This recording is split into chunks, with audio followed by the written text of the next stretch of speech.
بسم اللہ الرحمن الرحیم ام حسبتم ان تدخلوا الجنة ولما يأتكم مثل الذين خلوا من قبلكم مستهم البأساء والضراء وزلزلوا حتى يقول الرسول والذين آمنوا معه متى نصر الله ألا إن نصر الله قريب. الحمد لله رب العالمين والصلاة والسلام على سيد المرسلين وعلى آله وصحبه أجمعين ومن تبعهم بإحسان إلى يوم الدين. أعوذ بالله من الشيطان الرجيم.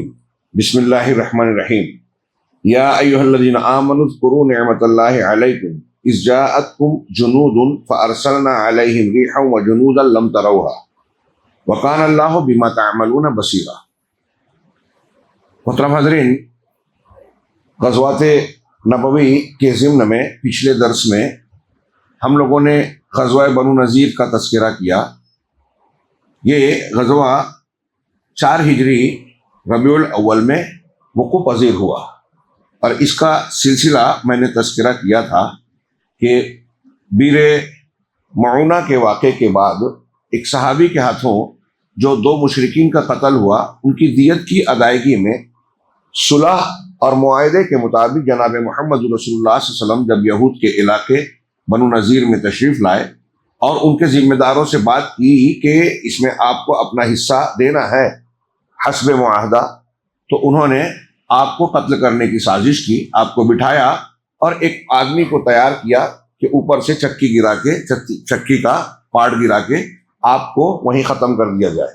اللہ تعالیٰ نے آپ کو خبر پہنچائی، آپ وہاں سے اٹھ کے آئے، 15 دنوں کا موقع دیا، اور پھر ان کا 15 دنوں کے بعد جب راس المنافقین وغیرہ کی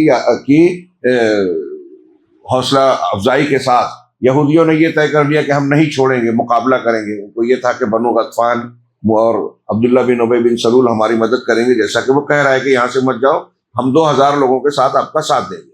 تو اس تناظر میں وہ ٹک گئے. اللہ کے نبی صلی اللہ علیہ وسلم نے ان کے قلعوں گڑھیوں کا محاصرہ کیا صحابہ کے ساتھ، اور لگ بھگ 15 دن کے بعد انہوں نے ہتھیار ڈال دیے، کسی نے ان کی مدد نہیں کی. اور پھر اللہ کے نبی صلی اللہ علیہ وسلم سے پیشکش کی کہ آپ ہمیں صحیح سلامت نکلنے دیں، ہم مدینہ کا علاقہ چھوڑ دیں گے. آپ نے منظور کیا اور شرط یہ رکھی کہ جتنا سامان اپنے اونٹوں پر سوار کر سکتے ہو لے جاؤ، ہتھیار کو چھوڑنا پڑے گا. اور وہ کئی 100 اونٹ پر اپنا سامان لاد کر لے گئے اور اپنے علاقوں کو جو ہے انہوں نے تہس نہس کر دیا تاکہ مسلمان اس کو جو ہے استعمال نہ کر سکے. پوری اللہ تبارک و تعالیٰ نے اس تعلق سے اس پورے غزوے کے تناظر میں سورہ حشر نازل فرمائی 28ویں پارے میں، جس میں یہود کی مولانا صفی الرحمان صاحب نے اس کا مختصر سا تبصرہ کیا. مجھے مناسب معلوم ہوا کہ سورہ حشر سے متعلق جو مضامین ہے اس کا تذکرہ ہو جائے، جس میں یہود کی جلاوطنی کا نقشہ کھینچتے ہوئے منافقین کے طرز عمل کا پردہ فاش کیا گیا ہے سورہ حشر میں. کہ ایک تو یہود کا کیا معاملہ ہوا، یہ پہلے سے کینہ عداوت تو دل میں رکھتے ہی تھے، موقع ملتا تھا وہ اس کا اظہار بھی کر بیٹھتے تھے. چنانچہ جیسا کہ بتایا غزوہ احد کے بعد لوگوں کے حوصلے بلند ہو رہے تھے، یہ لوگ بھی اپنی عداوت کا مظاہرہ کرنے لگے اور لوگوں کو بھڑکانے لگے. اس میں چند سردار بہت پیش تھے، ہوئی بن اخطب ابن ابی الحقیق یا حقیق جو بھی نام تھا، ایسے کچھ لوگ تھے بہت پیش تھے. تو اللہ تعالیٰ نے ان کے طرز عمل کا اور ان کی جلاوطنی کا نقشہ کھینچا، اور پھر منافقین کے طرز عمل کا پردہ فاش کیا گیا، اور مال فے کے احکام بیان ہوئے. مال غنیمت اور مال فے میں فرق یہ کیا جاتا ہے کہ جس میں لڑ بھڑ کر مسلمانوں نے دشمن سے کچھ مال حاصل کیا ہو اس کو غنیمت کہتے ہیں، اور جس میں مقابلے کی نوبت نہ پیش آئے، یوں ہی جو مال مل جائے بغیر مقابلے کے، اسے مال فے کہتے ہیں. مال فے کے احکام بیان فرماتے ہوئے اللہ تعالیٰ نے مہاجرین و انصار کی مدح و ستائش کی ہے سورہ حشر میں. ان کی تعریف کی ہے مہاجرین و انصار کی کہ ایک دوسرے کے لیے قربانی کے جذبات کیسے رکھتے ہیں. اور یہ بھی بتایا گیا ہے کہ جنگی مصالح کے پیش نظر دشمن کے درخت کاٹے جا سکتے ہیں. عام حالات میں جنگ کی حالت میں بھی کھڑی فصل کو تباہ کرنا، عبادت گاہوں کو نقصان پہنچانا، بوڑھے بچے مردوں اور بوڑھوں کو، بچوں کو، عورتوں کو، عبادت میں مصروف لوگوں کو نشانہ بنانا منع ہے. اسلامی تعلیم ہے. جنگی اخلاقیات میں اسلام کی یہ جو تعلیمات ہیں دنیا میں بے مثال ہے. تاریخ میں اس کی مثال کسی اور مذہب کے پاس عملی طور سے یا نظریاتی طور سے بھی عموماً نہیں ملتی. بہرحال اس کا پاس و لحاظ مسلمانوں نے کیا، لیکن اس جنگ میں مسلمانوں نے جو ہے ان کے کچھ درختوں کو جلائے، جیسا کہ اس سے پہلے تذکرہ کیا جا چکا ہے کہ پیچھے سے جس کا آڑ لے کر یہود اپنی گڑھیوں اور قلعوں سے مسلمانوں پر پتھر اور تیر برسا رہے تھے، اور یہ درخت اس میں رکاوٹ بن رہے تھے، اوٹ بن رہے تھے. چنانچہ مجبوراً انہیں کاٹنا پڑا. اللہ رب العالمین نے سورہ حشر میں کہا ما قطعتم من لینۃ او ترکتموها قائمۃ علی اصولها فباذن اللہ ولیخزی الفاسقین. تم نے کھجور کے جو درخت کاٹے یا جنہیں اپنے تنوں پر کھڑا رہنے دیا، سب اللہ ہی کے اذن سے تھا، اور ایسا اس لیے کیا گیا تاکہ اللہ ان فاسقوں کو رسوا کر دے. اور پھر اللہ تبارک و تعالیٰ نے گویا اس کا تذکرہ کیا، تو اس سے پتہ چلا کہ جنگی مصلحت کی بنیاد پر اگر محسوس ہو، ضرورت محسوس ہو، تو اس قسم کے اقدامات کیے جا سکتے ہیں. دشمن جس سے فائدہ اٹھا رہا ہے اور جس کی آڑ لے رہا ہے، اس کا آڑ کو ہٹانا جنگی ضرورت ہے، اور ان میں آگ لگائی جا سکتی ہے. ایسا کرنا فساد سی لرز نہیں ہے. پھر اہل ایمان کو تقوی کے التزام اور آخرت کی تیاری کی تاکید کی گئی. یا ایھا الذین آمنوا اتقوا اللہ ولتنظر نفس ما قدمت لغد واتقوا اللہ. ایک ہی آیت میں 2 مرتبہ تقوی کا حکم ہے کہ اور دیکھے ہر نفس کہ کل کے لیے اس نے کیا. یا ایھا الذین آمنوا اتقوا اللہ، اے ایمان والو اللہ سے ڈرتے رہو. ولتنظر نفس ما قدمت لغد، اور ہر نفس یہ غور کرے، دیکھے کہ کل کے لیے اس نے، یعنی قیامت کے لیے، کل سے مراد قیامت، کل کے لیے اس نے کیا آگے بڑھایا ہے. واتقوا اللہ لعلکم تفلحون، اور اللہ سے ڈرتے رہو تاکہ مراد اور کامیابی حاصل کر سکو. چنانچہ اللہ نے اب یہ آیتیں بیان کرتے ہوئے، حکم دیتے ہوئے، ان سب کے بعد اللہ تعالیٰ نے اپنی توحید، هو اللہ الذی لا الہ الا هو عالم الغیب والشہادہ، هو الرحمن الرحیم، هو اللہ الذی لا الہ الا هو الملک القدوس السلام. یہ آیتیں ہیں. کہا اللہ تعالیٰ نے اپنی حمد و ثنا بیان فرماتے ہوئے اور اپنے اسماء و صفات کو بیان کرتے ہوئے سورہ ختم فرما دی. حضرت ابن عباس رضی اللہ تعالیٰ عنہ سورہ حشر کے بارے میں فرمایا کرتے تھے کہ اسے سورہ بنی النذیر کہنا چاہیے. اس سے پہلے آپ پڑھ چکے، سن چکے کہ بنو قینقاع جو ایک بڑا قبیلہ تھا، یہ جو ہے اس کا معاملہ مدینہ سے خالی کرنے کا ہو چکا تھا. یہ بنو نذیر کی غداری، غدر، خیانت، مکر و فریب، دشمنوں کا ساتھ دینا، مسلمانوں کے لیے چال کرنا، ان کو بھی مدینہ سے ہٹایا گیا. اس کے بعد بنو نذیر میں کسی قربانی کے بغیر مسلمانوں کو شاندار کامیابی ملی، حاصل ہوئی. اس سے مدینہ میں قائم مسلمانوں کا اقتدار مضبوط ہوا. ظاہر سی بات ہے کہ اب مزید جو خطرات کے امکانات تھے، دشمنی رکھنے والا ایک طبقہ تھا، وہ وہاں مزید صاف ہو گیا، تو اب مسلمانوں کو قوت ملی. اس سے منافقین کو اور دکھ پہنچا، اور نبی کریم صلی اللہ علیہ وسلم اس کے بعد خالی ہوئے کہ وہ کچھ بدو قبائل مشرکین کے جو احد کے بعد سے مسلسل شرارت کرتے ہوئے مسلمانوں کو نقصان پہنچاتے تھے، اور ارد گرد میں چھاپے مار جیسی کارروائیاں کر کے مسلمان افراد کو، ان کے مال کو نقصان پہنچنا، لوٹ مار کرنا ان کا ایک طریقہ بنتا چلا گیا. اور پھر نہایت ظالمانہ طریقے سے داعیان اسلام پر حملہ کر کے انہیں موت کے گھاٹ اتار چکے تھے، اور اب ان کی جرت اس حد تک بڑھ چکی تھی کہ وہ مدینے پر چڑھائی کی سوچ رہے تھے. چنانچہ غزوہ بنو نذیر سے فارغ ہو کر رسول اللہ صلی اللہ علیہ وسلم ابھی ان بدعہدوں کی تعذیب کے لیے اٹھے بھی نہ تھے کہ اطلاع ملی کہ بنی غطفان کے 2 قبیلے بنو محارب اور بنو ثعلبہ لڑائی کے لیے بدوؤں اور آرابیوں کی نفری فراہم کر رہے ہیں. اس خبر کے ملتے ہی نبی صلی اللہ علیہ وسلم نے نجد پر یلغار کا فیصلہ کیا اور صحرائے نجد میں دور تک گھستے چلے گئے، جس کا مقصد یہ تھا کہ ان سنگدل بدوؤں پر خوف طاری ہو جائے اور دوبارہ مسلمانوں کے خلاف پہلے جیسی سنگین کارروائیوں کے اعادے کی جرت نہ کر سکیں. کہ حملہ کر کے مسلمانوں کو نقصان پہنچانے کی کوشش کی۔ ادھر سرکش بدو جو لوٹ مار کی تیاریاں کر رہے تھے، مسلمانوں کی اس اچانک یلغار کی خبر سنتے ہی خوفزدہ ہو کر بھاگ کھڑے ہوئے اور پہاڑوں کی چوٹیوں میں جا دبکے۔ مسلمانوں نے لٹیرے قبائل پر اپنا رعب و دبدبہ قائم کرنے کے لیے کے بعد امن و امان کے ساتھ واپس مدینے کی راہ لی۔ اب یہاں ایک بحث یہ بھی کی جاتی ہے کہ اہل سیر نے ربیع الآخر یا جمادی الاولیٰ 4 ہجری میں سرزمین نجد کے اندر یہ واقعہ پیش آیا تھا۔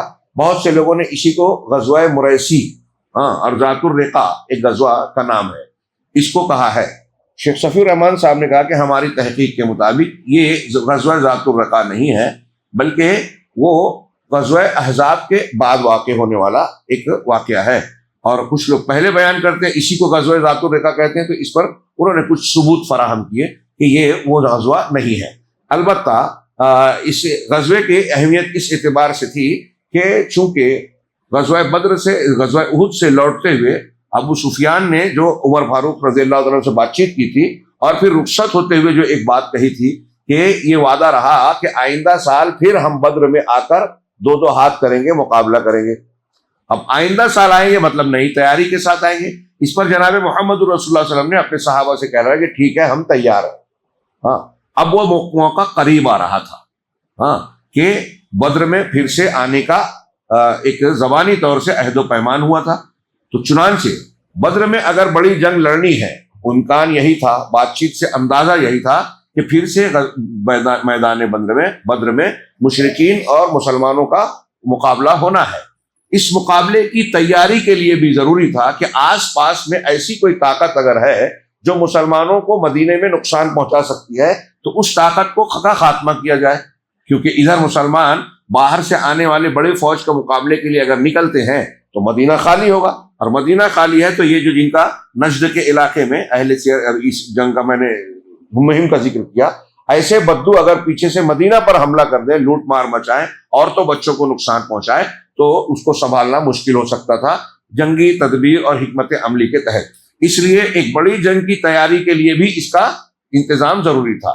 اب یہ الگ بات ہے کہ غزوہ بدر دوم اعراب کی شوکت توڑ دینے اور بدوؤں کے شر سے مطمئن ہو جانے کے بعد مسلمانوں نے اپنے بڑے دشمن یعنی قریش سے جنگ کی تیاری شروع کر دی، کیونکہ سال تیزی سے ختم ہو رہا تھا اور احد کے موقع پر طے ہوا وقت قریب آتا جا رہا تھا، اور محمد صلی اللہ علیہ وسلم اور صحابہ کرام کا فرض تھا کہ میدان کاردار میں ابو سفیان اور اس کی قوم سے 2 ہاتھ کرنے کے لیے نکلیں اور جنگ کی چکی اس حکمت کے ساتھ چلائیں کہ جو فریق زیادہ ہدایت یافتہ اور پائیدار بقا کا مستحق ہو، حالات کا رخ پوری طرح اس کے حق میں ہو جائے، مطلب حالات کو پہلے ہی سے تیار اور ہموار کیا جائے۔ چنانچہ شعبان 4 جنوری 626 میں رسول اللہ صلی اللہ علیہ وسلم نے مدینے کا انتظام حضرت عبداللہ بن رواحہ رضی اللہ تعالیٰ عنہ کو سونپ کر اس طے شدہ جنگ کے لیے بدر کا رخ فرمایا۔ آپ کے ہمراہ 1500 کی جمعیت تھی اور 10 گھوڑے تھے۔ آپ نے فوج کا علم حضرت علی کو دیا اور بدر پہنچ کر مشرکین کے انتظار میں خیمہ زن ہو گئے۔ دوسری طرف ابو سفیان بھی اپنے 50 سواروں سمیت 2000 مشرکین کا لشکر فوج لے کر مکہ سے نکلا، اور مر الدہران کے پاس آ کر جب پڑاؤ ڈالا تو ان کے حوصلے پہلے ہی سے پست تھے، بددلی تھی۔ ابو سفیان بہانہ ڈھونڈ رہا تھا کہ کسی طریقے سے یہ جنگ مقابلہ ٹل جائے۔ ایک روب تھا دل میں، خوف تھا، مقابلے کے لیے بددلی تھی۔ چنانچہ اس نے کچھ دیر پڑاؤ کے درمیان لوگوں کو بلایا اور کہنے لگا کہ دیکھو، مقابلہ اس وقت ہونا اچھا ہوتا ہے جب ہریالی ہو، ہم بھی آسودہ ہو کر کھائیں، ہمارے جانوروں کو بھی اچھی طرح سے غذا ملے، لیکن اس وقت تو خشک سالی ہے اور مسائل اور پریشانی کا معاملہ ہے، لہذا میری رائے ہے کہ ہمیں واپس چلنا چاہیے۔ اب شیخ نے بھی کہا، دوسرے سیرت نگاروں نے، کہ کسی نے ابو سفیان کی رائے کی مخالفت نہیں کی۔ اس سے پتہ چلا کہ اکثریت یا فوج کی پوری فوج جو ہے وہ بددلی سے مسلمانوں کے مقابلے کے لیے جا رہی تھی، ان کا حوصلہ نہیں تھا، چنانچہ وہاں سے یہ واپس لوٹ آئے۔ اور خود ابو سفیان نے جس بات کا وعدہ کیا تھا کہ اب اگلے سال بدر میں ہم 2 ہاتھ کریں گے، مقابلہ کریں گے، اپنے اس قول و قرار سے مکر گیا، جبکہ عربوں میں مشرکین کے اندر بھی ایک بات تھی کہ زبان کا بڑا لحاظ کیا جاتا تھا، وعدے کا پاس و لحاظ کر کے اس کو پورا کرنے کی کوشش کرتے تھے۔ تو لوٹ تو گئے، لیکن لوٹنے کے بعد ایک تو پہلے کے جو زخم لگے تھے یہ بھی دل میں قلق پیدا ہوا کہ ہم نے مسلمانوں سے وعدہ تو کیا تھا لیکن اس وعدے کو پورا کیے بغیر واپس لوٹ آئے۔ مرت زہران سے ابو سفیان لشکر لے کے واپس آ گیا اور نبی کریم صلی اللہ علیہ وسلم وعدے کے مطابق بدر میں پڑاؤ ڈالے رہے۔ 8 دن تک مسلمانوں نے وہاں قیام کیا اور اس کے بعد واپس لوٹے۔ یہ بھی نفسیاتی اور ذہنی اعتبار سے مسلمانوں کا پلڑا غالب کرنے والا عمل تھا اور مشرکین کے حوصلے پست اور بدنامی کا سبب تھا۔ اس کے بعد ایک اور چھوٹی سی واقعہ اور پیش آیا، دومت الجندل کا۔ رسول اللہ صلی اللہ علیہ وسلم بدر سے واپس ہوئے تو ہر طرف امن و امان قائم ہو چکا تھا اور پوری اسلامی قلمرو میں اطمینان کی بادیں بہاری چل رہی تھی۔ اب آپ عرب کی آخری حدود تک توجہ فرمانے کے لیے فارغ ہو چکے تھے اور اس کی ضرورت بھی تھی کہ تاکہ حالات پر مسلمانوں کا غلبہ اور کنٹرول رہے اور دوست و دشمن سبھی اس کو محسوس اور تسلیم کریں۔ چنانچہ بدر صغرا، اس دوسری بدر کو بدر صغرا کہتے ہیں، چھوٹی بدر، اور جو مقابلہ ہوا تھا 2 ہجری میں، پہلی جنگ باقاعدہ حق و باطل کے درمیان، اس کو بدر کبریٰ کہتے ہیں۔ چنانچہ بدر صغرا کے بعد 6 ماہ تک آپ نے اطمینان سے مدینے میں قیام فرمایا۔ اس کے بعد آپ کو اطلاعات ملی کہ شام کے قریب دومت الجندل کے گرد آباد قبائل آنے جانے والے قافلوں پر ڈاکے ڈال رہے ہیں اور وہاں سے گزرنے والی اشیاء لوٹ لیتے ہیں۔ یہ بھی معلوم ہوا کہ انہوں نے مدینے پر حملہ کرنے کے لیے ایک بڑی جمعیت فراہم کر لی ہے۔ ان اطلاعات کے پیش نظر رسول اللہ صلی اللہ علیہ وسلم نے سبا بن عرفہ غفاری رضی اللہ تعالیٰ عنہ کو مدینے میں اپنا جانشین مقرر فرما کر 1000 مسلمانوں کی نفری کے ساتھ کوچ فرمایا۔ آپ دیکھ رہے ہیں کہ نبی کریم صلی اللہ علیہ وسلم بذات خود تشریف لے جا رہے ہیں۔ اس سرایا اور غزوات کی تعداد ہم بحث کر چکے ہیں۔ یہ 25 ربیع الاول 5 ہجری کا واقعہ ہے۔ راستہ بتانے کے لیے ایک شخص کو رکھ لیا بنو عذرہ کے، جس کا نام مذکور تھا۔ اس غزوے میں آپ کا معمول تھا کہ آپ رات میں سفر کرتے اور دن میں اس طرح سے پڑاؤ ڈالتے کہ کسی کو خبر نہ ہو سکے، چھپے رہیں تاکہ دشمن پر بالکل اچانک اور بے خبری میں ٹوٹ پڑے۔ یہ بھی ایک حکمت عملی کا حصہ ہوا۔ قریب پہنچے تو معلوم ہوا کہ وہ لوگ باہر نکل گئے ہیں، لہٰذا ان کے مویشیوں اور چرواہوں پر حملہ کیا اور جو ہاتھ آئے ان کو اپنے قبضے میں لیا، کچھ بھاگ گئے۔ جہاں تک دومت الجندل کے باشندوں کا تعلق ہے تو جس کا سینگ ادھر سمایا وہ بھاگ نکلا۔ جنگ لڑنے والے باہر تھے، باشندے بھاگ گئے، ادھر ادھر بکھر گئے۔ دوما کے میدان میں جب آپ اترے تو کوئی نہیں ملا۔ آپ نے چند دن قیام فرما کر ادھر ادھر متعدد دستے روانہ کیے لیکن کوئی بھی ہاتھ نہیں آیا۔ بالآخر آپ مدینہ پلٹ آئے۔ اس غزوے میں عیینہ بن حصن سے مصالحت بھی ہوئی۔ دوما یہ سرحد شام میں ایک شہر ہے، یہاں سے دمشق کا فاصلہ 5 رات اور 5 مدینے کا 5 رات ہے، یعنی گویا مدینے اور شام کے بالکل بیچ میں ہے۔ وہاں سے شام بھی ایک طرف 5 رات کا فاصلہ اور مدینے کا بھی۔ اس اچانک اور فیصلہ کن اقدامات اور حکیمانہ حزم و تدبر پر مبنی منصوبوں کے ذریعے نبی صلی اللہ علیہ وسلم نے قلمرو اسلام میں امن و امان بحال کرنے اور صورتحال میں قابو پانے میں کامیابی حاصل کی اور وقت کی رفتار کا رخ مسلمانوں کے حق میں موڑ لیا۔ آپ دیکھ رہے ہیں کہ جس وقت سے مکہ سے مدینہ کی ہجرت ہوئی تھی اور اسلامی معاشرہ تشکیل پا رہا تھا، وہاں مسلمان بستی اور آبادی، یہ نئی حکومت یا نئی قلمرو مسلسل خطرے میں تھی اور ہر طرف سے خطرہ تھا۔ اور ایسا نہیں کہ یہ صرف خیالی تھا، دھمکیاں آ رہی تھی، چھٹ پٹ واقعات ہو رہے تھے، مسلمانوں کو مختلف مشکلات سے گزرنا پڑ رہا تھا۔ اب یہ امن و امان کو قائم کرنے کے لیے یہ جتنی فوجی کارروائیاں ہیں، اس میں کوئی لوٹ مار، فساد پھیلانا، کسی کو نقصان پہنچانا، جان و مال کو نشانہ بنانا قطعی نہیں ہے۔ آپ دیکھ رہے ہیں کہ اپنے آپ کا تحفظ، دفاع، اپنی قوت کو منوانا، اپنی حکومت کو منوانا، یعنی جب لوگ طاقت مانتے ہیں تو پھر چین سکون سے رہتے ہیں اور جب نہیں مانتے تو خاطر میں نہیں لاتے۔ اور یہاں اس سے پہلے بار بار میں نے ذکر کہ مشرکین مکہ کے علاوہ دوسرے قبائل مشرکین، بدو، یہود، سب کے سب مسلمانوں سے دل میں خار کھائے بیٹھے ہوئے تھے، موقع کی تلاش میں تھے۔ ان کارروائیوں کے ذریعے سے ہر ایک کو گویا ٹھنڈا کیا جا رہا ہے، تمام مسلمانوں کے لیے امن و امان کا ماحول بنایا جا رہا ہے اور دعوت کے کام کے لیے بھی اس کی شدید ضرورت ہوتی ہے اور تھی۔ ان اندرونی اور بیرونی مشکلات پیہم کی شدت کم کیا نبی صلی اللہ علیہ وسلم نے، جو ہر جانب سے انہیں گھیرے ہوئی تھی۔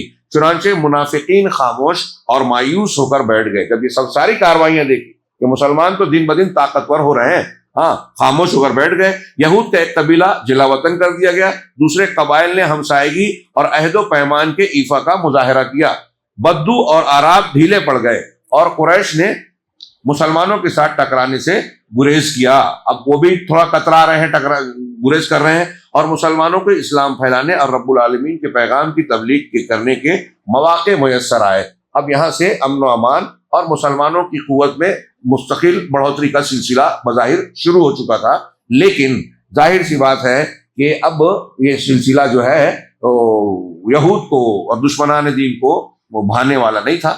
ہاں آج تو ہم دیکھ رہے ہیں کہ اہل حق اور ہم لوگ غافل ہیں، بیدار نہیں رہتے، ہمارے خلاف کیسے کیسے کیسے کیسے منصوبے ہیں یہ بھی ہم کو خبر نہیں۔ ہاں محققین بتاتے ہیں تو ہم کو اتنی فرصت نہیں ہے کہ ہم ان کی تحقیق سے استفادہ کریں کہ کہاں کہاں سے حملے ہو رہے ہیں۔ اب اس کے بعد غزوہ احزاب، احزاب حزب کی جماعت، آگے آپ تذکرہ پڑھیں گے کہ اس میں اس وقت مدینہ کے اطراف اور عرب میں آس پاس کے جتنے بھی مشرک اور مخالفین تھے، کافرین تھے، سارے کے سارے اکٹھا ہو گئے، جماعتیں بن کر سب مل کر مدینہ پر اس طرح ہی الغار کرنے آئے کہ مسلمانوں کی اس حکومت کی وہ جڑ سے اکھاڑ کر پھینک دیا جائے، قصہ ہی ختم کر دیا جائے۔ سارے لوگ مل کر آئے، مشرکین مکہ ہیں، بنو غطفان ایک بڑا، حوازن اور بنو غطفان بڑے قبیلے تھے مشرکین کے، یہ اپنی پوری طاقت جمع کر کے آئے، یہود تو اس کے محرک تھے، اور دوسرے عرب کے بدو، اور سارے لوگ مل کر اس زمانے میں نبی کریم صلی اللہ علیہ وسلم یا مدینہ پر حملہ کرنے کے لیے 10,000 کا لشکر تیار ہوا۔ تو یہ جماعت جو تھی کئی جماعتوں پر مشتمل تھی، اس کو احزاب کہا گیا۔ ہاں غزوہ احزاب وہ جنگ جس میں ساری جماعتیں اکٹھا ہو کے آئیں۔ تھوڑا سا آپ نقشہ کھینچیے کہ مسلمانوں کے خلاف یا آج کے زمانے میں اقوام متحدہ کے ڈھونگ دھتورے کے نام پہ سامنے کی آڑ میں مسلمانوں کے خلاف جب کوئی کارروائی ہونی ہوتی ہے تو یہاں بھی جو ہے اتحاد بنایا جاتا ہے، احزاب، یہ احزاب ہے، وہاں اتحاد کہا جاتا ہے، یعنی مختلف جماعتوں کا، جیسے ابھی افغانستان اور عراق وغیرہ میں کیا گیا، ہم دیکھتے ہیں گروپ بنایا گیا، ماحول بنایا گیا تو پوری دنیا کو خطرہ ہے، اور پوری دنیا کو خطرہ ہے بول کے سارے لوگوں کو اکٹھا کر کے یلغار کی جاتی ہے۔ اور یہ ہتھیار والا حملہ، ہاں ہو یا نہ ہو، پروپیگنڈے والا، میڈیا والا، اسٹریٹجیکل اور دوسرے جو ثقافت و تہذیب کے اصول ہیں، تعلیم و تربیت کے راستے ہیں، موبائل ہے، ہمارے نیٹ ہیں، اور جتنے اسباب آج موجود ہیں جدید سے جدید، ان سب میں آپ دیکھیں گے کہ جیسے غزوہ احزاب میں ساری مشرک کافر جماعتوں نے مل کر مدینے پر حملے کا پروگرام بنایا اور حملہ کیا، ایسے ہی آج مسلمانوں کو مدینے کی طرح گھیر کر ہاں پورے دنیا کے غیر مسلم اور کافر کسی نہ کسی شکل میں نشانہ بنا رہے ہیں۔ ہم یہاں ہندوستان میں ہیں تو کچھ خبریں ہم ہندوستان کی دیکھتے ہیں کہ یہاں ہمارے خلاف قوانین بنائے جا رہے ہیں، ہماری مسجد مدرسوں کی زمین کو ہتھیانے کی کوشش ہو رہی ہے، مسجدوں میں مندر تلاش کیے جانے لگے، ہاں گرفتار کیا جانے لگا، ہم ہی میں سے کچھ نوجوانوں کو جوشیلے اور جذباتی لوگوں کو یوز کیا جاتا ہے، بیان بازی کروائی جاتی ہے، چھوٹی موٹی کارروائی کی جاتی ہے، ان کے ٹرین لوگ کام کرتے ہیں، الزام ہمارے نوجوانوں پہ ڈال دیا جاتا ہے، ان کو کچھ کو اندر کرتے ہیں، پوری قوم کو احساس جرم اور دفاعی پوزیشن میں ڈال دیا جاتا ہے، اور پھر کارروائیاں شروع ہوتی ہے۔ امریکہ کے ٹوئن ٹاور کا معاملہ ہو، گودھرا میں اندر سے ٹرین میں آگ لگنے کا معاملہ ہو، ہاں افغانستان کا کیونکہ اینٹ شیڈ بجانا ہو، عراق کی اینٹ شیڈ بجانا ہو، ہاں یا کوئی اور اس طرح کی کارروائی، پہلے کسی مسلمان سے کوئی جرم کروایا جاتا ہے، مسلمان نہیں ہوتا ہے، دوسرے ہوتے ہیں، الزام ڈال دیا جاتا ہے، اور پھر جوابی حملے میں اینٹ شیڈ بجائی جاتی ہے۔ غزہ کا بھی یہی معاملہ کیا گیا، کوئی مانے نہ مانے، ہاں حماس نے جو اصل میں اسرائیل کی مدد یافتہ ہے، اور یہ جو جملہ میں کہتا ہوں بہت سے لوگوں کو ہضم نہیں ہوتا، ثبوت پہ ثبوت آ رہے ہیں، عرب علماء خوب لکھ رہے ہیں کہ انہوں نے صرف نقصان پہنچایا آج تک، ان کے بینک بیلنس بہت ہیں، ان کے رشتہ دار فلسطین کے باہر، کوئی فرانس میں، کوئی امریکہ میں، کوئی کہیں بنگلے اور اس میں بڑی بڑی گاڑیوں میں گھومتے پھرتے ہیں، بنگلوں میں رہتے ہیں، ہاں کسی کا کوئی آدمی مر گیا تو اسے خبر بنا دیتے ہیں، غلطی سے ہو گیا اگر کوئی معاملہ، ہاں تو یہ ان سے ساز باز رکھ کے مسلمانوں کو، عوام کو، خاص طور سے سنی مسلمانوں کو، خاص طور سے سلفی مسلمانوں کو شام میں اور فلسطین میں انہوں نے خوب نقصان پہنچایا۔ یہ شیعہ، اخوانی اور تحریکی یہ سب آلہ کار بنتے ہیں یہود کے، اور وہ استعمال کرتے ہیں۔ یہ منافقین کا کردار دیکھیے، غزوہ احزاب ہم پڑھنے جا رہے ہیں، اس پورے منظر کو، دنیا کا آج کا موجودہ منظر دیکھیے کس طرح سے گھیرے گئے مسلمان۔ ہم کو تو احساس بھی نہیں ہے اس وقت کی قیادت، اور مسلمان زندہ تھے، ایمان والے تھے، بیدار تھے، حوصلہ رکھتے تھے۔ اب ہم میں تو وہ حوصلہ، وہ شعور بھی نہیں رہا۔ ہاں، مر رہے ہیں، کٹ رہے ہیں، دوسروں کو ذبح ہوتے دیکھتے ہیں، اپنی باری کا انتظار کر رہے ہیں جانوروں کی طرح۔ ہاں، اکثر لوگوں کا یہی حال ہے۔ جو اہل نظر ہے وہ اپنے آپ کو بے بس محسوس کرتے ہیں، اور کچھ اگر مسلمانوں میں دینی بیداری آتی ہے تو نوجوان الٹی سیدھی حرکتیں کرنے میں دینداری بتاتا ہے، بوڑھے اور دوسرے لوگ ہیں وہ بدعت و خرافات کی طرف چلے جاتے ہیں، کوئی فضائل میں مست ہے، کوئی آپس میں لڑنے میں مست ہے۔ ہاں، اللہ کے نبی صلی اللہ علیہ وسلم کی اس سیرت سے ہم کو بیداری حاصل کرنا چاہیے۔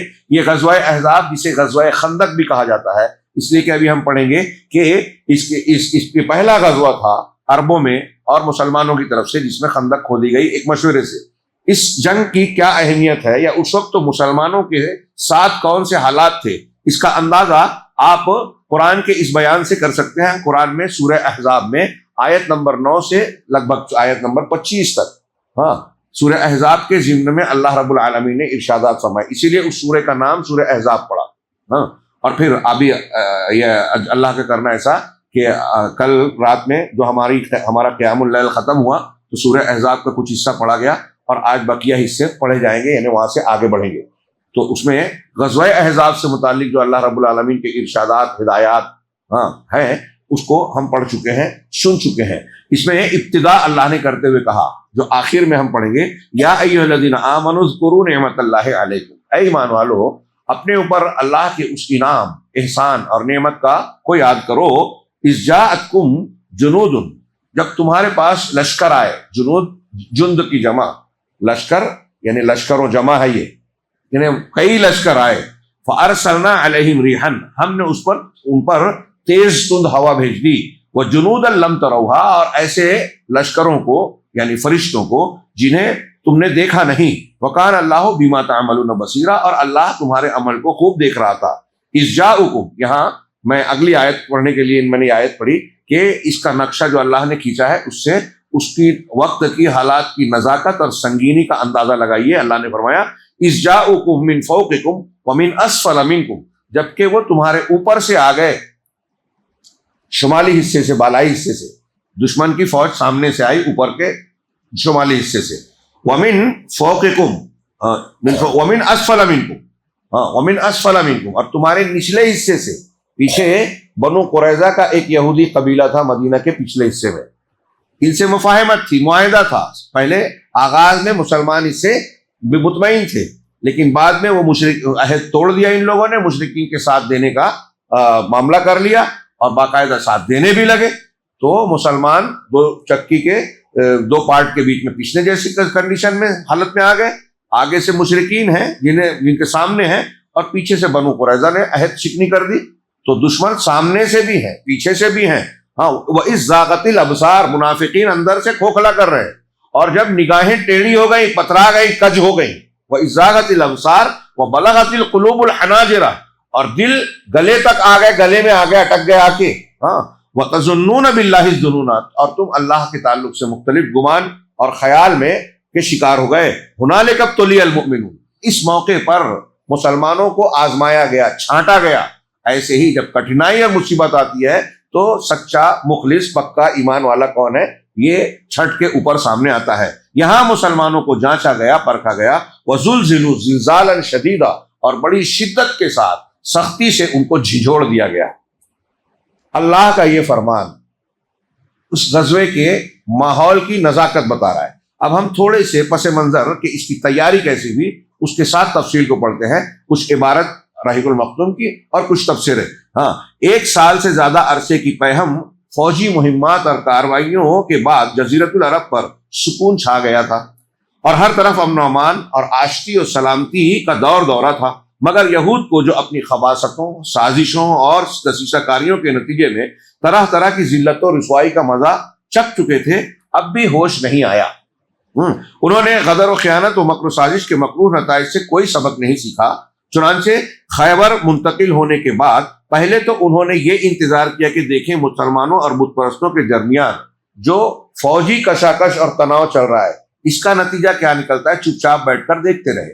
یعنی ان کو جب بنو نذیر کو نکالا گیا، یہاں سے نکل تو گئے، اب جہاں وہاں جانے کے بعد اپنی دشمنی اور عداوت کا انتظار کرنے لگے، مسلمانوں پر کے لیے موقع کا انتظار کرنے لگے. ہاں، اس کا نتیجہ دیکھ کر لیکن جب انہوں نے دیکھا کہ حالات مسلمانوں کے لیے سازگار ہو گئے ہیں اور گردش لیل و نہار نے ان کے نفوذ کو مزید وسعت دے دی ہے، یعنی دن بدن مسلمان طاقتور ہوتے چلے جا رہے ہیں اور دور تک ان کی حکمرانی کا سکہ بیٹھ گیا ہے، تو انہیں سخت جلن ہوئی.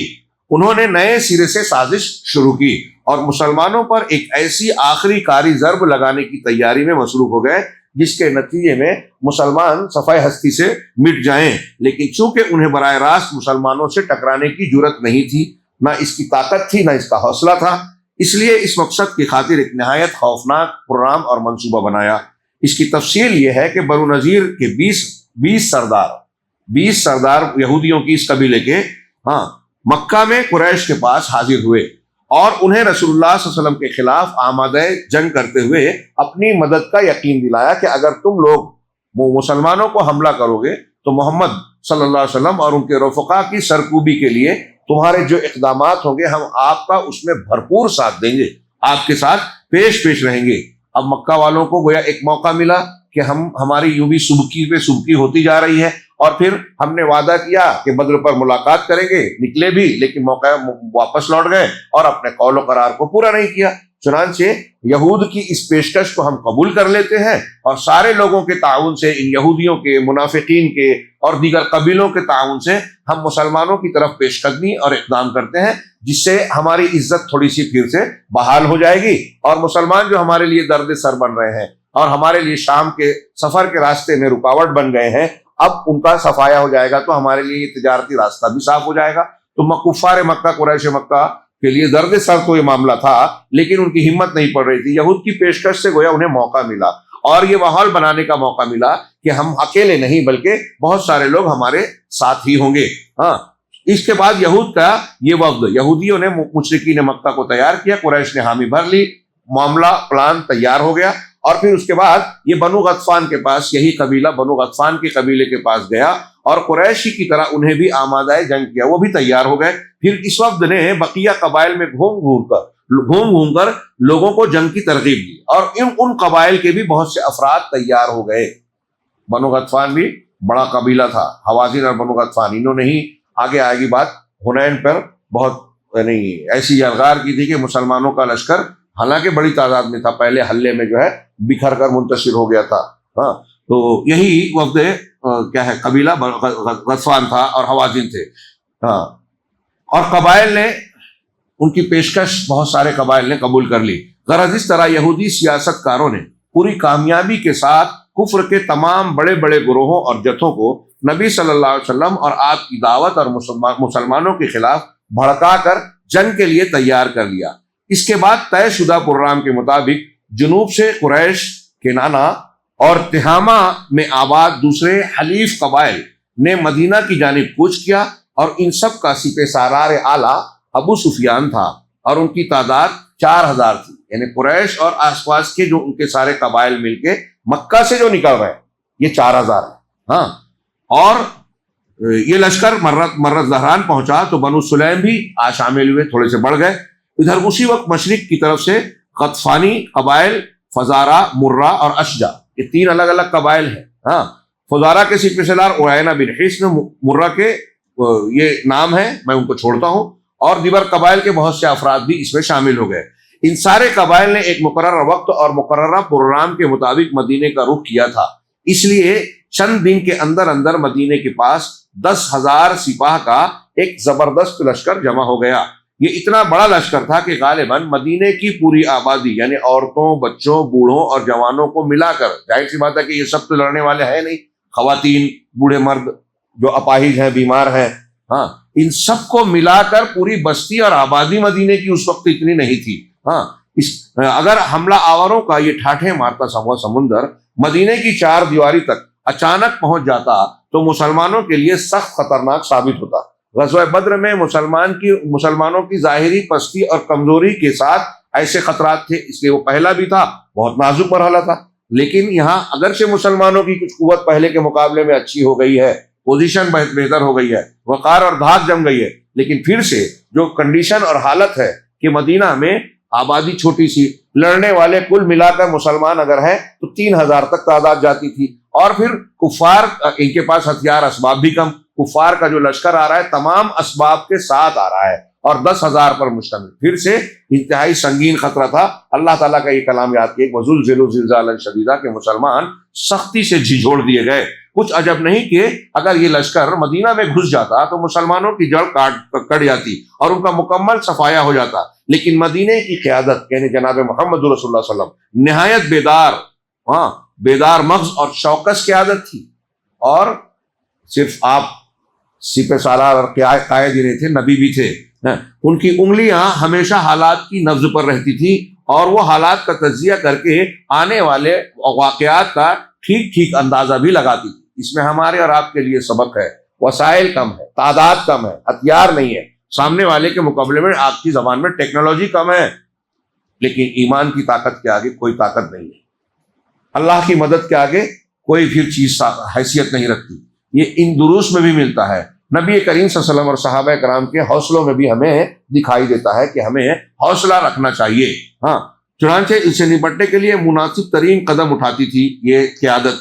چنانچہ کفار کا لشکر عظیم جو ہی اپنی جگہ سے حرکت میں آیا، مدینے کے مخبرین نے، اللہ کے نبی صلی اللہ علیہ وسلم کی اطلاعات فراہم کرنے والے جو اسباب اور ذرائع تھے، اپنی قیادت کو اس کی اطلاع فراہم کر دی۔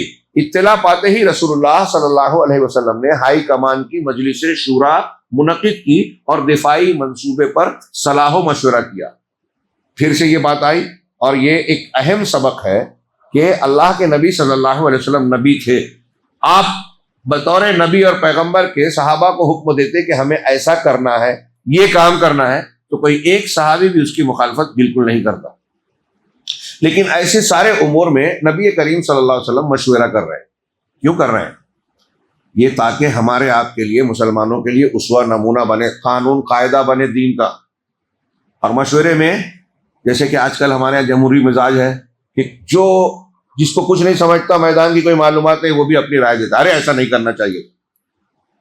بہت بری اور گندی عادت ہے یہ ہم مسلمانوں میں، اور میں اس میں کوئی استثناء نہیں مانتا، ہماری جماعت کے لوگوں میں زیادہ ہے۔ مسجد کا، جماعت کا، اجتماعیت کا کوئی بھی فیصلہ ہو، 4 لوگ کھڑے ہو کے ضرور اس میں ٹوکنے بولنے والی حرکت کرتے ہیں۔ اس کو وہ جرات کہتے ہیں، سمجھتے ہیں، حق پرستی سمجھتے ہیں، جو کہ انتہائی جہالت ہے۔ اگر ہے بھی ایسا تو آپ کو دیکھنا چاہیے کہ مشورے سے جو چیز طے ہوئی ہے اس کی مخالفت نبی بھی نہیں کرتے تھے، آپ کیوں کرتے ہیں؟ یہ جمہوریت اسلام نہیں ہے، اسلام نہیں ہے جمہوریت، یہ ہے اسلام شورا۔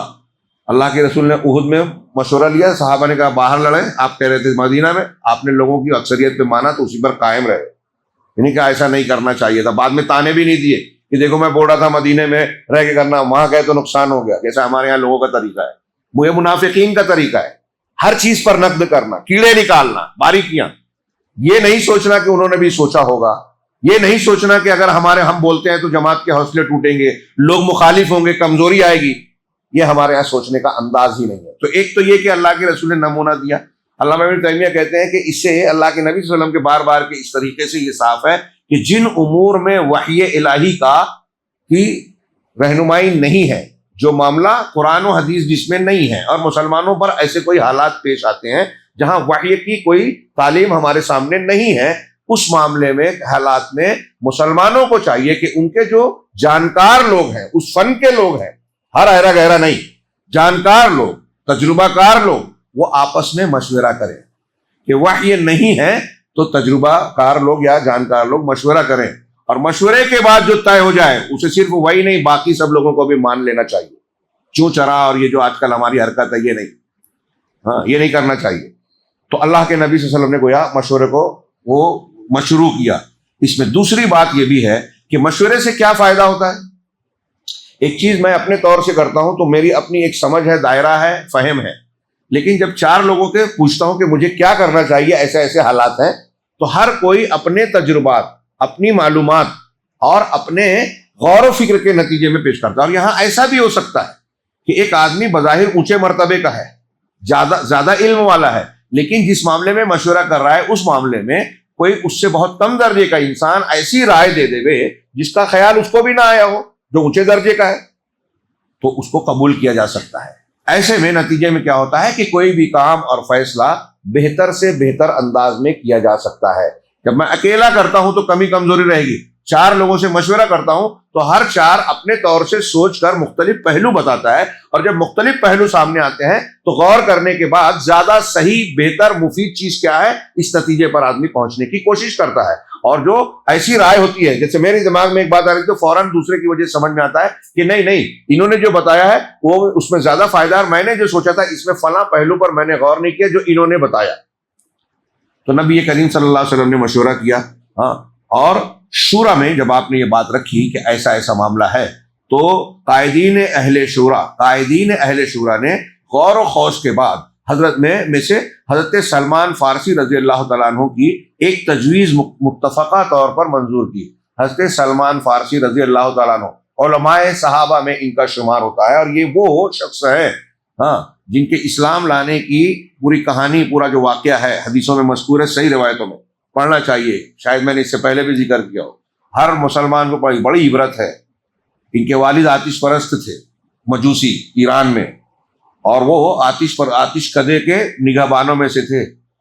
بڑا لمبا واقعہ، یہ ان کے بیٹے تھے، وہاں دیکھتے تھے، پھر وہاں سے عیسائیوں کو دیکھا، ان کے ساتھ گھر میں قید کر دیے گئے تھے جب اعتراض سوال کرتے تھے، ابا نے بند کر دیا تھا۔ وہاں سے بھاگ کے عیسائیوں کے وفد کے ساتھ مختلف مقامات پہ گئے، ایک چرچ میں گئے، وہاں کے پادری سے تعلیم حاصل کی، عیسائیت کی، انجیل پڑھا، پھر اس کی الٹی سیدھی حرکتیں دیکھی، وہ مر گیا، دوسرے کے پاس گئے، تیسرے کے پاس گئے، نبی صلی اللہ علیہ وسلم کی پیشین گوئیاں پڑھی، معلومات لی، وہ تو سمجھ میں آیا کہ نبی آنے والا ہے، وہاں آنا چاہتے تھے۔ پھر ان کو غلام بنا کر بیچا گیا، مدینہ میں ایک یہودی نے خریدا۔ یہ اس لیے یہاں آ گئے کہ جو نشانی بتائی گئی ہے توریت انجیل میں، وہ یہی علاقہ نظر آتا ہے، اور پھر آپ آئے تو آپ کو جانچا، آپ کی نشانیوں کو پرکھا انجیل کے روشنی میں، اور سچا پایا، 3 نشانیاں دیکھی، ایمان لے آئے، اور پھر ایمان لانے کے بعد قرآن حدیث کے علم میں بھی گہرائی۔ تو پہلے کا بھی علم تھا، قرآن و حدیث کا بھی علم تھا، اور بڑے ذہین انسان، ان کی شخصیت ہے، بڑے ایک مطالعے کے لائق ان کا واقعہ بھی ہے اور ان کی شخصیت بھی۔ تو حضرت سلمان فارسی رضی اللہ تعالیٰ عنہ نے تجویز کیا دی تھی کہ یہ تجویز حضرت سلمان فارسی رضی اللہ عنہ نے ان لفظوں میں پیش کی تھی کہ اے اللہ کے رسول صلی اللہ علیہ وسلم، فارس میں جب ہمارا محاصرہ کیا جاتا تھا، ایران، فارس، اس وقت کا فارس جو ہے اس کا نقشہ الگ تھا، اس وقت کے جو فارس تھا آج کے ایران سے بڑا مختلف تھا۔ آج رشیا میں جو بہت سی ریاستیں تھیں اور رشیا سے آزاد ہوئی، ازبکستان، تاجکستان، یہ سب اس وقت کے فارس کا حصہ تھا۔ تو ہم اپنے گرد خندق کھود لیتے، جب ہم فارس میں تھے اور ہم کو جب گھیرا جاتا تھا، خطرہ ہوتا تھا کہ دشمن ہم پر حملہ کر سکتا ہے، یلغار کر سکتا ہے، تو ہم اپنے بچاؤ اور تحفظ کے لیے شہر کے بیچ میں درمیان میں خندق کھود لیا کرتے تھے، بڑے بڑے گڑھے جس کو دشمن پار نہ کر پائے، اور اس کے جو سواریاں ہیں وہ اس طرف سے اس طرف آ ہی نہیں پائیں گے، تو جنگ نہیں ہوگی۔ اس وقت ہوائی جہاز اور اس قسم کے ہتھیار مشینی والے تھے ہی نہیں، تیر تھے، تلوار تھے، نیزے تھے، اور مقابلے کے لیے جو ہے سامنے پہنچنا پڑتا تھا۔ اب بیچ میں جب خندق آ گئی تو پھر اس کو عبور کرنا پوری فوج کے لیے دقت کی بات ہوتی۔ بہرحال ہم ایسا کرتے تھے، یہ بڑی باحکمت دفاعی تجویز تھی، اہل عرب اس سے واقف نہیں تھے۔ جب مکہ والوں نے آ کے دیکھا، حیرت کیا، تو انہوں نے یہ جملہ بذات خود کہا کہ ہم تو یہ طریقہ جانتے ہی نہیں تھے۔ رسول اللہ صلی اللہ علیہ وسلم نے اس تجویز پر فوراً عمل درآمد فرماتے ہوئے ہر 10 آدمی کو، اب طریقہ دیکھیے انتظامات کی ذہانت کا کیسے نظام کیا کہ یہ کام کرنا ہے۔ اب فوج آ رہی ہے، زیادہ دن نہیں ہے، یعنی قریب راستے میں ہے، فوج مدینہ کے اوپر یلغار کرنے، ان کے پہنچنے سے پہلے ہمیں یہ خندق کھود لینی ہے۔ تو آپ انتظام کیا کر رہے ہیں کہ ہر 10 آدمی کو 10 آدمی کا گروپ بنایا اور 40 ہاتھ خندق کھودنے کا کام سونپ دیا۔ 10 لوگ 40 ہاتھ کھودیں گے تو کام بڑھ جائے گا، آسان ہوگا، تھکن اور محنت نہیں، اور بلکہ تیزی سے کام ہوگا۔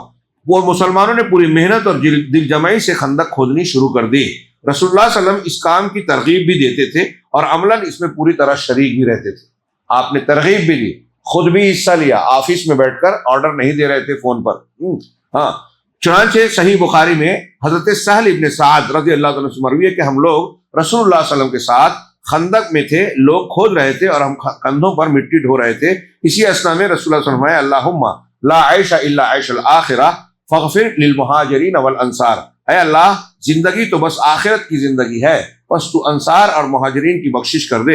ایک دوسری روایت میں حضرت انس کہتے ہیں کہ رسول اللہ صلی اللہ علیہ وسلم خندق کی طرف تشریف لائے تو دیکھا مہاجرین و انصار ایک ٹھنڈی صبح میں کھودنے کا کام کر رہے ہیں۔ آگے آپ پڑھیں گے، سنیں گے کہ یہ جو موسم تھا انتہائی سرد تھا اور صبح صبح انتہائی ٹھنڈی تھی، صحابہ اس میں کام کر رہے ہیں، آپ نے دیکھا اور بھوک دیکھ کر فرمایا، آپ نے ان کی مشقت اور بھوک، ایک طرف سخت سردی تھی، دوسری طرف انتہائی شدید بھوک تھی۔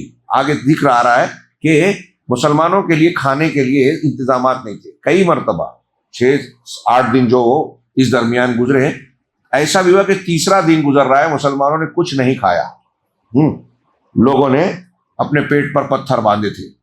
اس صورتحال کو دیکھ کر اللہ کے رسول نے پھر سے یہ دوسری روایت میں ہے کہ ان اللہم ان العیش عیش الآخرہ فاغفر للانصار والمہاجرہ، کہ اے اللہ زندگی تو آخرت کی زندگی ہے، لہذا تو انصار اور مہاجرین کی بخشش فرما دیں۔ اس سن کر انصار اور مہاجرین بھی کہتے ہیں نحن الذین بایعوا محمدا علی الجہاد ما بقینا ابدا، کہ ہم وہ ہیں کہ ہم نے ہمیشہ کے لیے جب تک کہ باقی رہے، زندہ رہے، محمد صلی اللہ علیہ وسلم سے جہاد پر بیعت کی ہے۔ صحیح بخاری میں ایک روایت حضرت برا بن عازب رضی اللہ تعالیٰ عنہ سے مروی ہے کہ میں نے رسول اللہ صلی اللہ علیہ وسلم کو دیکھا، آپ خندق سے مٹی ڈھو رہے ہیں، آپ خود مٹی اٹھا رہے ہیں، یہاں تک کہ غبار نے آپ کے شکم کی جلد ڈھانک دی، یعنی اتنی مٹی آپ پر پڑی کہ آپ کا پیٹ جو ہے مٹی سے ڈھک گیا غبار سے، آپ کے بال بہت زیادہ تھے۔ میں نے اسی حالت میں آپ کو عبداللہ بن رواحہ کی رجیہ کلمات کہتے ہوئے سنا، آپ مٹی دھوتے جاتے تھے اور یہ کہتے جاتے تھے یا اللہم لولا انت مہتدینا ولا تصدقنا ولا صلینا فانزلن سکینۃ علینا وثبت الاقدام ان لاقینا ان الاولا رغبوا علینا وان ارادوا فتنۃ ابینا۔ اس میں بعض روایتوں میں رغبوا ہے، بعض روایتوں میں بغوا علینا، تو ترجمہ کرتے ہوئے دونوں ترجمہ کر دیں گے کہ اے اللہ اگر تو نہ ہوتا تو ہم ہدایت نہ پاتے، نہ نماز، نہ صدقہ دیتے، نہ نماز پڑھتے، لہذا ہم پر سکینت نازل فرما، اور اگر ٹکراؤ ہو جائے، مقابلہ ہو جائے تو ہمارے قدم ثابت رکھ۔ انہوں نے ہمارے خلاف لوگوں کو بھڑکایا، یہ رغبوا علینا کا ترجمہ ہوا، اور بغاو علینا کا انہوں نے ہم پر بغاوت کی، ظلم کیا۔ بعض روایتوں میں یہ لفظ ہے، بعد میں اگر انہوں نے کوئی فتنہ چاہا تو ہم ہرگز سر نہیں جھکائیں گے، ان کی بات نہیں مانیں گے۔ حضرت برا فرماتے ہیں یعنی انہوں نے ہم پر ظلم کیا۔ مسلمان ایک طرف اس گرمجوشی کے ساتھ کام کر رہے تھے تو دوسری طرف اتنی شدت کی بھوک برداشت کر رہے تھے کہ اس کے تصور سے کلیجہ پھٹ جاتا ہے۔ چنانچہ حضرت انس کا بیان ہے کہ اہل خندق کے پاس 2 مٹھی جو لایا جاتا تھا، 2 مٹھی جو، اور وہ بھی کیسا جو، اور وہ ایسی جو ہوتی تھی جس میں بو آتی تھی، اور بو دیتی ہوئی چکنائی کے ساتھ بنا کر لوگوں کے سامنے رکھ دیا جاتا تھا۔ بو ہوتی تھی، کھانے میں ایک قسم کی کراہت محسوس ہوتی تھی، لوگ بھوکے ہوتے تھے اور اس کا ذائقہ حلق کے لیے ناخوشگوار ہوتا تھا، اس سے بدبو اٹھ رہی ہوتی تھی۔ یہ بخاری میں یہ بھی روایت ہے۔ آپ اندازہ لگا سکتے ہیں کہ بدبو کے باوجود کھا لینا یہ اس بات کی دلیل ہے کہ بھوک بہت شدت کی ہوتی تھی صحابہ کرام کو۔ ابو طلحہ کہتے ہیں کہ ہم نے رسول اللہ صلی اللہ علیہ وسلم سے بھوک کا شکوہ کیا اور اپنے شکم کھول کر، پیٹ کھول کر ایک ایک پتھر دکھلایا، تو رسول اللہ صلی اللہ علیہ وسلم نے اپنا شکم کھول کر 2 پتھر دکھلائے۔ یہ ہوتا ہے قائد، ایسا نہیں کہ اگر فوج ہے، میں سردار ہوں تو میرے لیے الگ انتظام، گدا ہے، تکیہ ہے، آفس ہے، اے سی ہے، اور عام لوگ جو ہے وہ دھوپ میں جو ہے چلچلاتی دھوپ میں تپ رہے ہیں، پریشان ہیں، بھوکے ہیں، پسینہ بہا رہے ہیں، میں اچھے سے اچھا کوالٹی کا کھانا کھا رہا ہوں اور وہ ہلکا پھلکا کھا رہے ہیں۔ یہ اس طرح کا معاملہ عدم مساوات کا نہیں ہوتا تھا۔ اس میں بھی گویا یہ ایک تعلیم ہے کہ ایک سچے قائد کو اپنے ماتحتوں کے ساتھ اس طرح گھل مل کر کام کرنا چاہیے کہ انہیں یہ احساس ہو کہ یہ ہمیں میں کا ایک فرد ہے، زمینی سطح کا آدمی ہے۔ آج کے جو جدید دور کی تہذیب ہے، اس میں پروٹوکول اور اس طرح کے اصول ضابطے بنائے گئے کہ اس میں فاصلہ رکھا جاتا ہے، اور یہ تاثر دیا جاتا ہے کہ جو سپہ سالار ہے، جو فلاں اور فلاں وی آئی پی ہے، اس کا درجہ ہم سے اونچا ہے، وہ بیچ میں نہیں آ سکتا، اس کا آنا پروٹوکول کے خلاف ہے۔ یہ جنگی حکمت انسانی نفسیات اور انصاف کے تقاضوں کے خلاف ہے۔ کبھی ایسی کوئی وجہ ضرورت پڑ جائے تو الگ بات ہے، ضرورت ہو، وجہ ہو جنگی اعتبار سے، مصلحت اور فائدے کے اعتبار سے، تو وہ الگ بات ہے، وہاں اونچ نیچ والا معاملہ نہیں آتا، وہاں مصلحت راجحہ کی بنیاد پر فائدے کا معاملہ آتا ہے۔ لیکن عام حالات میں تو یہ قاعدہ ہے کہ دیکھیے نبی کریم صلی اللہ علیہ وسلم لوگوں کے ساتھ خندق کھود رہے ہیں، مٹی اور غبار میں اٹ رہے ہیں، آپ ان کا حوصلہ بڑھا رہے ہیں، صرف زبان سے نہیں، صرف آرڈر دے کے نہیں، بلکہ ان کے بیچ میں خود شریک ہو کر، کام کر کے، مشقت اٹھا کر۔ اگر وہ بھوکے ہیں تو آپ بھی بھوکے نہیں ہیں، اور کھانے کا انتظام ہوا، آگے واقعہ پڑھیے، تو آپ نے اکیلے کبھی کھانا پسند نہیں کیا۔ خندق کی کھدائی کے دوران نبوت کی کئی نشانیاں بھی جلوہ فگن ہوئیں۔ صحیح بخاری کی روایت ہے کہ حضرت جابر بن عبداللہ رضی اللہ تعالیٰ عنہ نے نبی کے اندر سخت بھوک کے آثار دیکھے تو بکری کا ایک بچہ ذبح کیا۔ اس میں تفصیل ہے سیرت کی دوسری کتابوں میں، دوسری روایتوں میں، کہ اپنی بیوی کے پاس گئے، کہا میں نے اللہ کے رسول صلی اللہ علیہ وسلم کو دیکھا، آپ بھوک سے نڈھال ہیں، مجھ سے یہ دیکھ نہیں جا رہا ہے، کیا کھانے کے لیے کچھ ہے؟ تو کہا ایک بکری کا بچہ ہے اور تھوڑا سا جو ہے میں آپ کہیں تو میں تیار کر دوں۔ کہا ٹھیک ہے۔ انہوں نے بچہ ذبح کیا، جو کو گندھوایا، اور ان کی بیوی نے 1 سا یعنی 2.5 کلو جو پیسا، جو رسول اللہ صلی اللہ علیہ وسلم سے رازداری کے ساتھ خفیہ طور پر آ کر گزارش کی، یعنی یہ انتظام کرنے کے بعد حضرت جابر اللہ کے رسول کے پاس آئے، آپ محاذ پہ ہیں، اور خفیہ طور سے گزارش کی کہ اپنے چند رفقا کے ہمراہ تشریف لائیں۔ ظاہر سی بات ہے کہ ایک چھوٹی سی بکری کاٹی ہے، بچہ ہے، اور 2.5 کلو کا گویا غلے کے آٹا گوندھا ہوا ہے۔ اب ایسی صورت میں کتنے لوگ کھا سکتے ہیں؟ تو یہی سوچ کر حضرت جابر نے نبی صلی اللہ علیہ وسلم سے یہ کہا ہوگا کہ آپ چند لوگوں کو لائیں۔ ہاں، یہاں اس کا تذکرہ نہیں ہے، لیکن سیرت کی دوسری کتابوں میں، روایتوں میں یہ بھی ہے کہ اللہ کے رسول صلی اللہ علیہ وسلم نے مقدار خود ہی پوچھی کہ کھانا کتنا ہے اور کیا ہے، کتنا ہے، تو انہوں نے بتایا۔ ہاں، تمام جب آپ کو رازداری کے طور پر گزارش کی اپنے چند رفقا کے ساتھ تشریف لائیں، لیکن آپ نبی صلی اللہ علیہ وسلم نے تمام اہل خندق کو، جن کی تعداد 1000 تھی، 1000 لوگ وہاں کام کر رہے تھے، ان سب کو ہمراہ لے کر چل پڑے، سب کو بلا لیا اور کہا چلو، حضرت جابر نے ہماری دعوت رکھی ہے، کھانا بنایا ہے۔ سب بھوکے تھے۔ نبی صلی اللہ علیہ وسلم حضرت جابر کی محبت دیکھیے، اللہ کے رسول کے لیے درد دیکھیے، صحابیہ کا درد دیکھیے، نبی صلی اللہ علیہ وسلم کو آ کر کہہ رہے ہیں آپ سے محبت کتنی ہے۔ پھر اس کے بعد نبی صلی اللہ علیہ وسلم بھی جب جا رہے ہیں تو اکیلے نہیں جا رہے کہ چلو انتظام ہے میں تو کھا لوں، ہاں میں تو کیا قائد ہوں۔ آپ نے سب کو بلایا، سب بھوکے ہیں، ہاں کھانا تھوڑا ہے، لیکن آپ جا رہے ہیں، سب کے ساتھ جا رہے ہیں، اور سب لوگوں نے اسی ذرا جتنے کھانے سے کم سیر ہو کر کھایا۔ اس میں تفصیل ہے کہ حضرت جابر سے اللہ کے رسول نے کہا کہ اپنی بیوی سے کہہ دو کہ ہانڈی کو کھولے نہیں، کھانا ہانڈی پہ رہنے دے دے، پکنے دے دے، میں آ رہا ہوں، میں کھولوں گا۔ اور بعد میں کہا، جب حضرت جابر جا کر انہوں نے کہا، معاف کیجیے، جب کہا کہ برا ہو، میں نے تو اللہ کے رسول صلی اللہ علیہ وسلم کو چند کے ساتھ کہا تھا، آپ سب کے ساتھ آ رہے ہیں، اب کیا ہوگا؟ تو ان کی اہلیہ نے روایتوں میں پوچھا کہ کیا اللہ کے رسول صلی اللہ علیہ وسلم نے تم سے یہ پوچھا تھا کہ کتنا کھانا ہے؟ کہا ہاں پوچھا تو تھا۔ کیا تم نے بتایا تھا؟ کہا ہاں۔ کہا تب اللہ اور رسول بہتر جانتے ہیں۔ ان کی بیوی کی دانش مندی دیکھیے اس روایت کے مطابق کہ انہوں نے جب یہ فکر ہوئی حضرت جابر کو کہ کھانا تھوڑا ہے، اتنے لوگ آ رہے ہیں، 1000 لوگ، تو بیوی نے کیا کہا کہ جب اللہ کے رسول کو معلوم ہے کہ کھانا اتنا ہے تو پھر اللہ اور رسول بہتر جانتے ہیں، کوئی نہ کوئی حل نکل نہیں ہے، آپ نے جان کر سب کو بلایا نا، تو پھر کوئی دقت کی بات نہیں۔ یہ ان کا ایمان بھی تھا کہ اللہ اور رسول بہتر جانتے ہیں، جب وہ جانتے تھے تو ٹینشن کی ضرورت نہیں ہے۔ ہاں، پھر بھی گوشت کیا، جو آپ سب کو اپنے ہاتھ سے کھانا دیتے گئے، روٹی پر رکھ کے، اس کے جو ساتھی اس پہ روٹی اتاری جا رہی تھی، آپ اپنے ہاتھ سے روٹی کا ٹکڑا لیتے اور پھر ڈھانڈی سے برتن سے نکال کر لوگوں کو دیتے جاتے، سب نے پیٹ بھر کے کھا لیا۔ ہاں، اور کہہ رہے ہیں کہ ہانڈی سب نے کھا لیا، پھر بھی گوشت کی ہانڈی اپنی حالت پر برقرار رہی اور بھری کی بھری جوش مارتی رہی، اور گوندھا ہوا آٹا اپنی حالت پر برقرار رہا، اس روٹی اور اس سے روٹی پکائی جاتی رہی۔ سارے لوگوں نے کھا لیا، پورے 1000 سے زیادہ لوگ تھے، اور کھانا ویسا کا ویسا، بلکہ کچھ لوگ کہتے ہیں کہ پہلے سے زیادہ لگ رہا تھا۔ یہ برکت نبی کریم صلی اللہ علیہ وسلم کا معجزہ ہے، ہاں اللہ کی طرف سے خصوصی انعام۔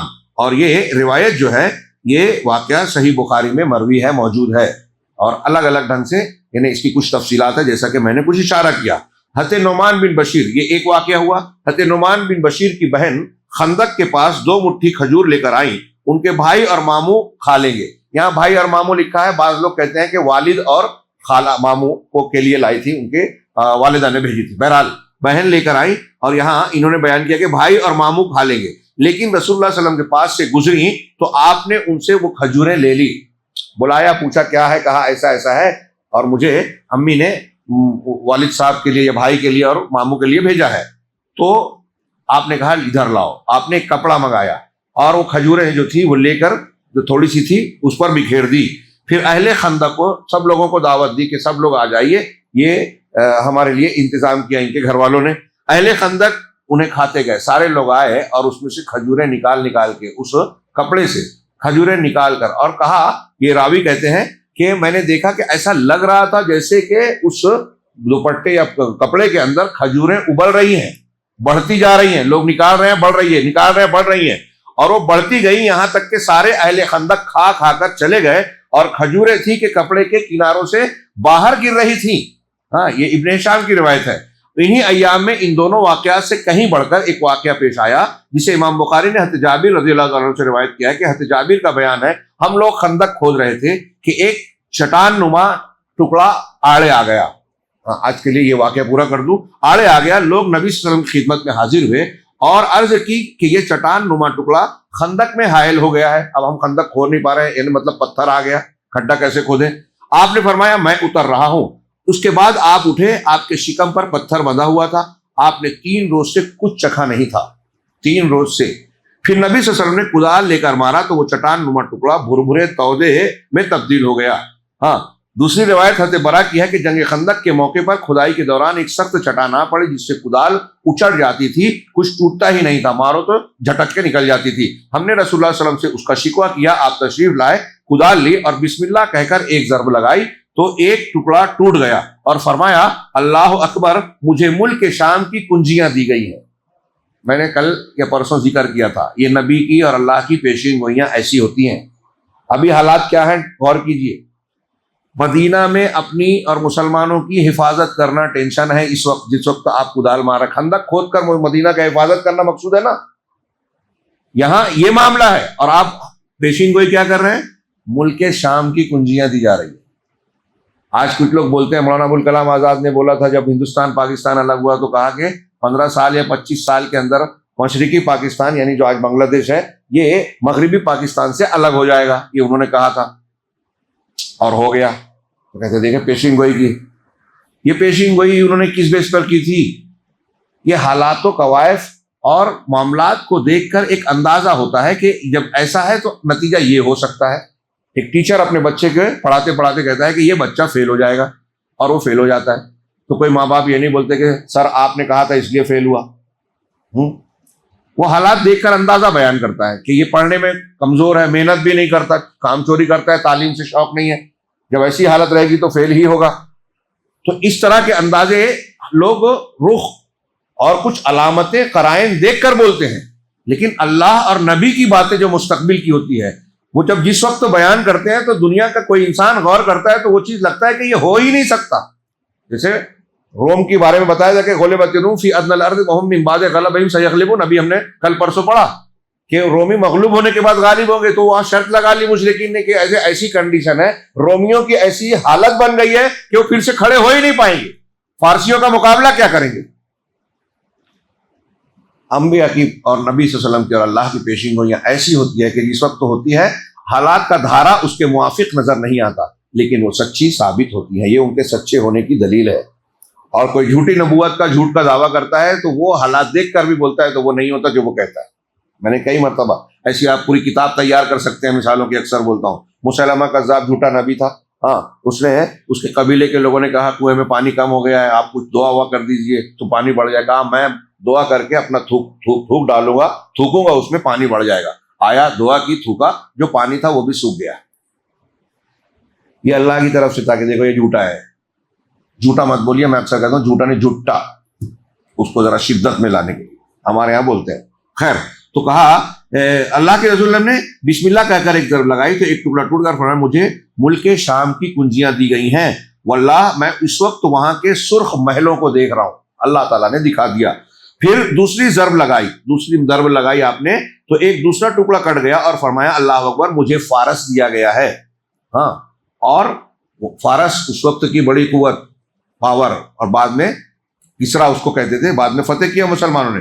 واللہ میں اس وقت مدائن کا سفید محل دیکھ رہا ہوں، فارس کی راجدھانی تھی یہ مدائن، اور بڑے بڑے محل تھے وہاں۔ ہاں، پھر تیسری ضرب لگائی اور فرمایا بسم اللہ، تو باقی ماندہ چٹان بھی کٹ گئی۔ پھر فرمایا اللہ اکبر مجھے یمن کی کنجیاں دی گئی ہیں، واللہ میں اس وقت اپنی جگہ سے صنعاء کے پھاٹک دیکھ رہا ہوں، صنعاء شہر یمن کا، اس کا پھاٹک دیکھ رہا ہوں۔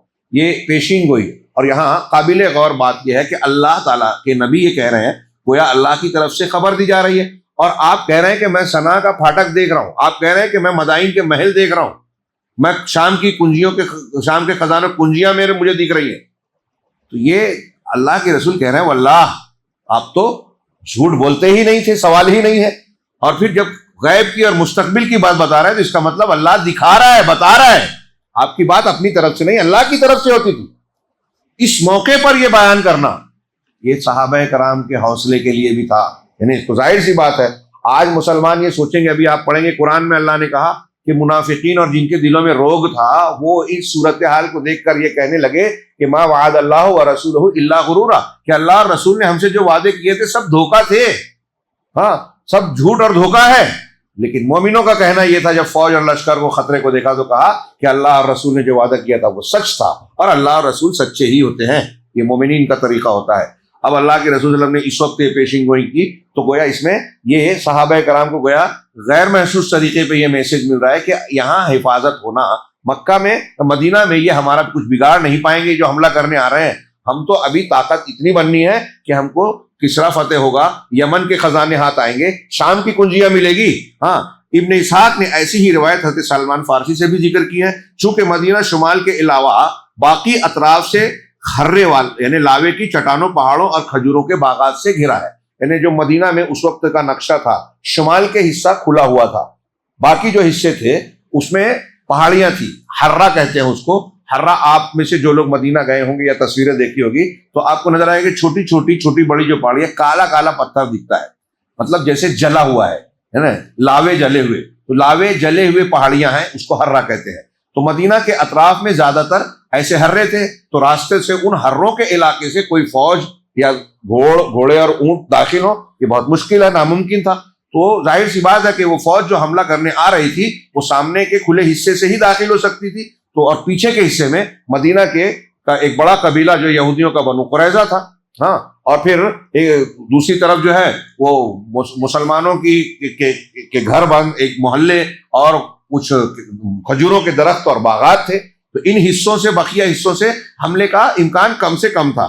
جب نبی کریم صلی اللہ علیہ وسلم ایک ماہر اور تجربہ کار فوجی کی حیثیت سے یہ جانتے تھے کہ مدینے پر اتنے بڑے لشکر کی یورش صرف شمال ہی کی جہت سے ہو سکتی، اتنی بڑی تعداد میں آ رہے ہیں وہ لوگ 10,000، ہاں، تو یہاں شمال کے حصے سے ہی آ سکتے ہیں، اس لیے آپ نے صرف اسی جانب خندق کھدوائی۔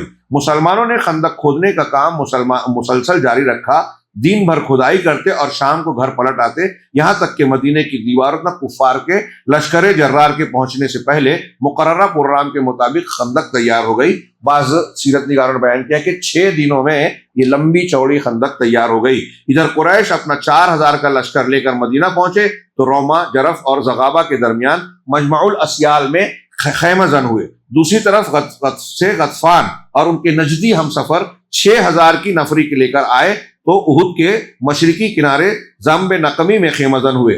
ولما رأى المؤمنون الاحزاب قالوا هذا ما وعدنا الله ورسوله وصدق الله ورسوله وما زادهم الا ایمانا وتسلیما۔ یہ سورہ احزاب کی یہ آیت ہے کہ اور جب اہل ایمان نے ان جتھوں کو، ان گروہوں کو، احزاب کو دیکھا تو کہا یہ تو وہی چیز ہے جس کا اللہ اور اس کے رسول نے وعدہ کیا تھا، اور اللہ اور اس کے رسول نے سچ ہی فرمایا تھا، اور اس حالت نے ان کے ایمان اور جذبہ اطاعت میں اور اضافہ کر دیا۔